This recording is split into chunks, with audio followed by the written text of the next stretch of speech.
Don't leave yet, Sydney.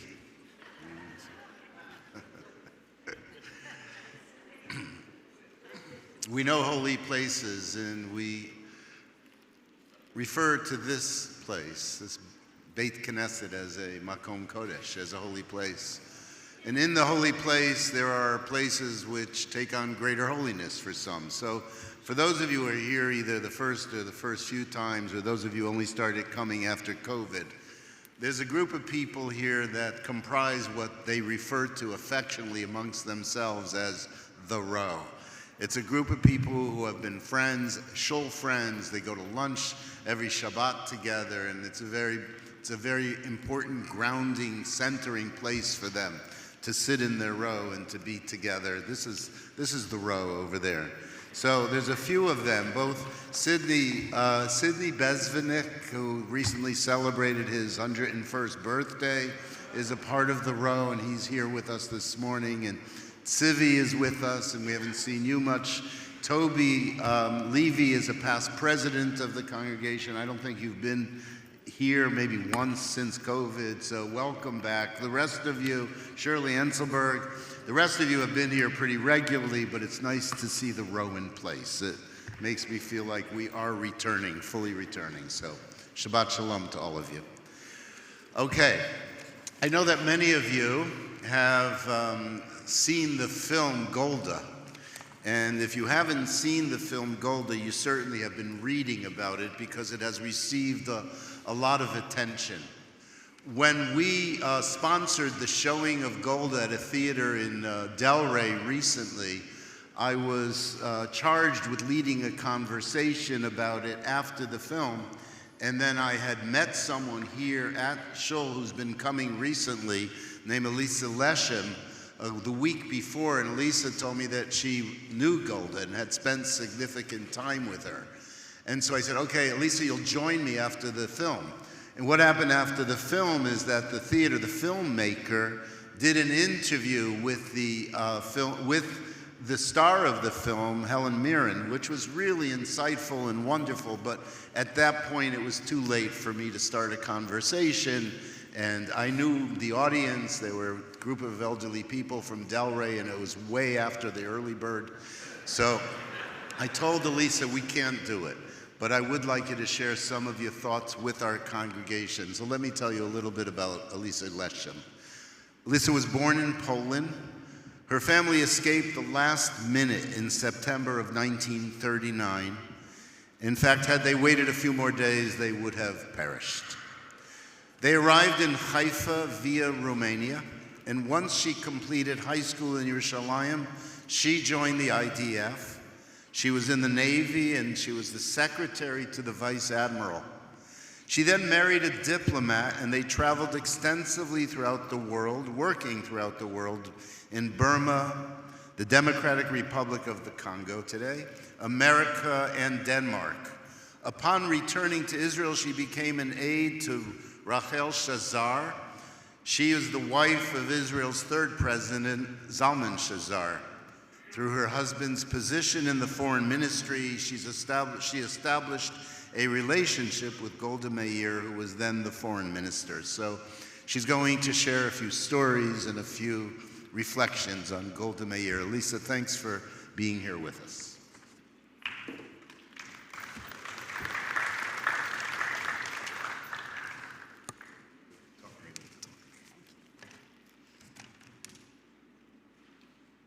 Thank you, Rabbi Steinhardt, for having invited me to share a few personal vignettes about Golda.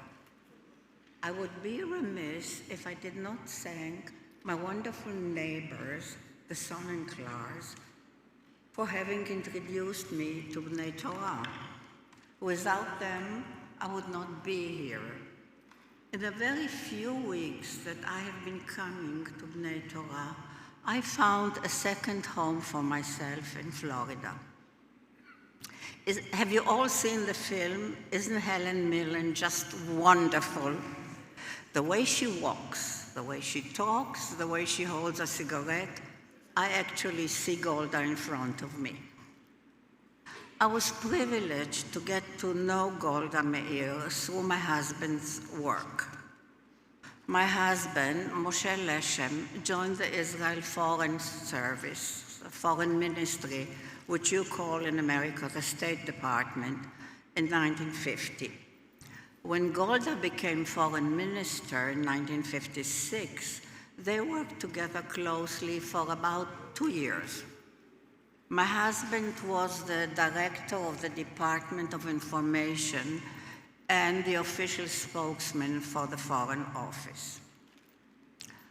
I met Golda for the first time when she gave her very first receptions for heads of departments and their wives. She called all the men by their last name, and she called all the women by their first name. And after having met us just once, she remembered everybody's name. She was really remarkable in every way. I chose to tell you about 3 small little encounters which I had with Golda among the very many others. And I chose them in order to show you her humanity, her humility, and her simplicity, as opposed to her greatness and all the other things. There was this soft other side to her, which most people did not know. I remember a time when my husband Moshe and Golda were in big disagreement. My husband wanted to present a certain situation to the press, and Golda wanted him to present it in a much more favorable light for Israel. She actually did not hesitate to bend the truth if it was good for Israel. Moshe told her he could not do that. He said, I'm the spokesman.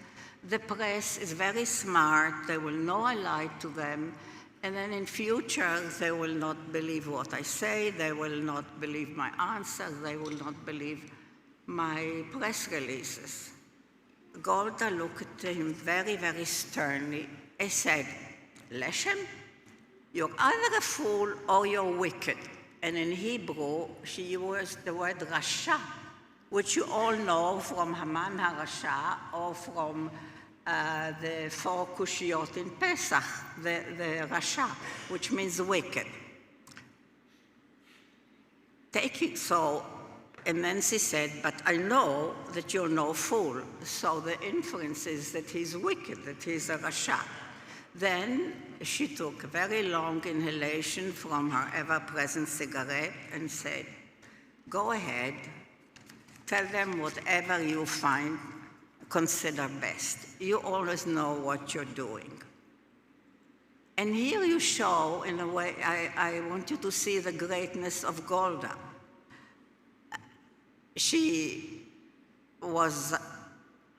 This was the nature of their relationship. Golda was known to be tough.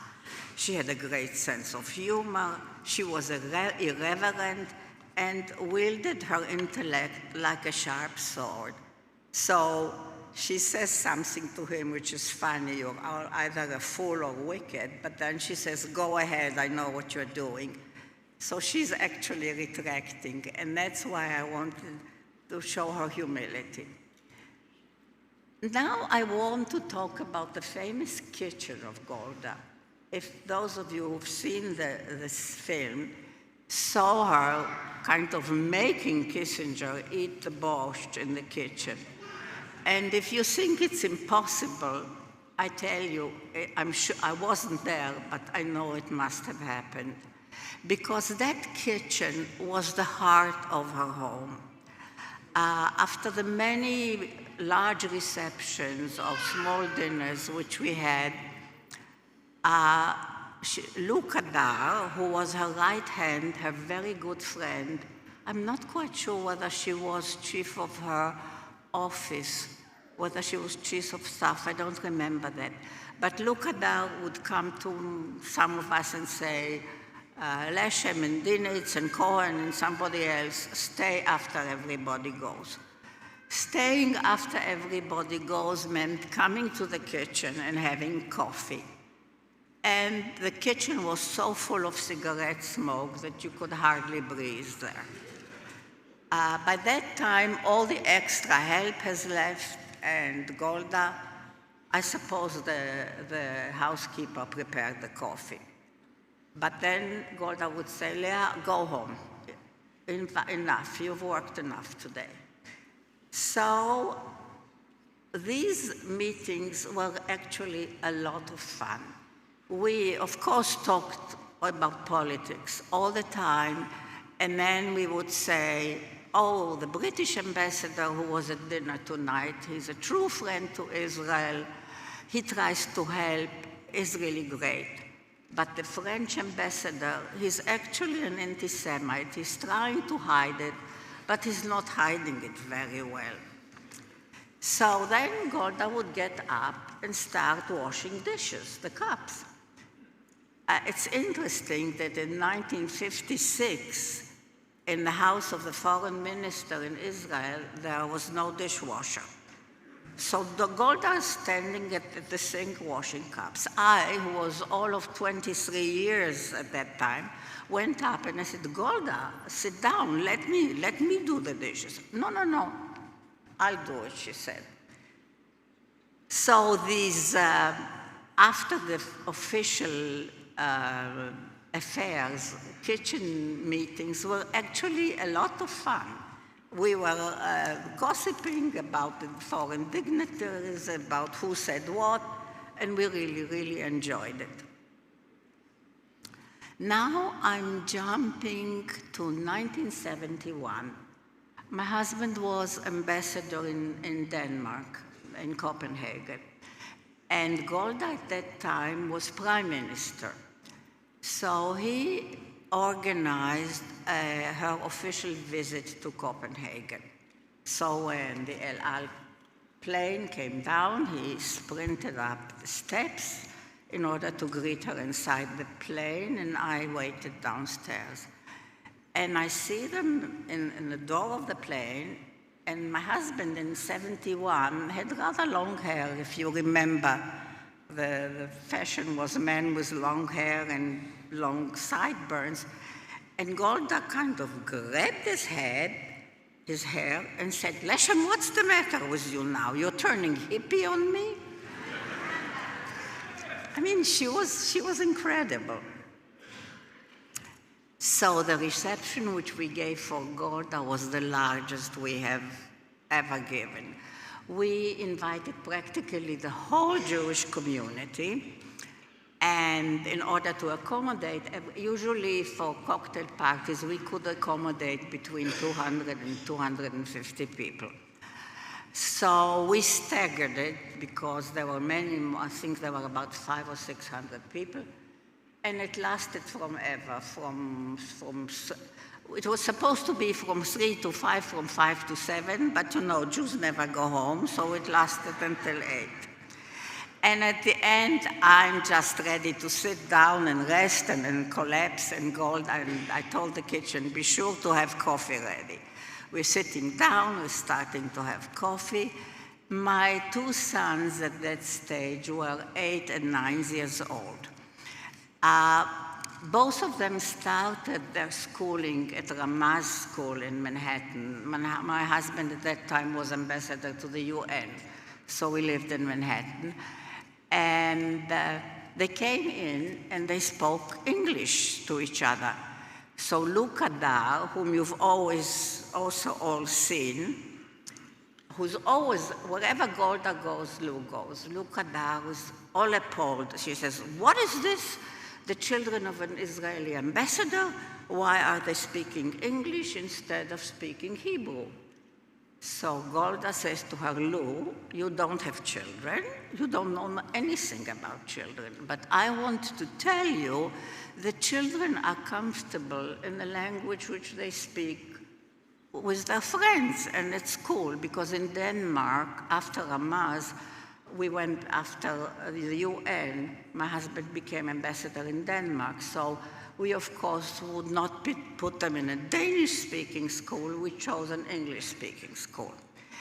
And that was, to me, a very big surprise, because in Israel, Golda was known as a distant mother.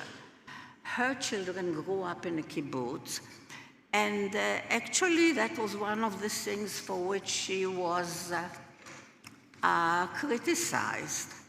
So all of a sudden, I saw this soft, motherly face of Golda, which I was not aware of.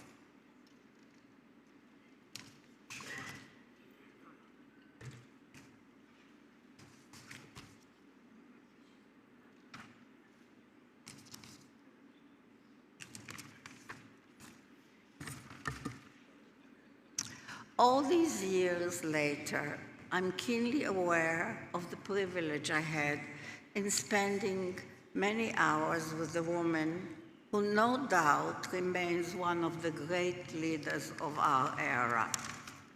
Of all the many things that I have heard, of many wise sayings that I have heard Golda say, the one that sticks in my head most is when she said, the wars between Israel and the Arabs can only end when Arab mothers will love their own sons more than they hate Israel. Well, let us hope this day will come very, very soon. Thank you.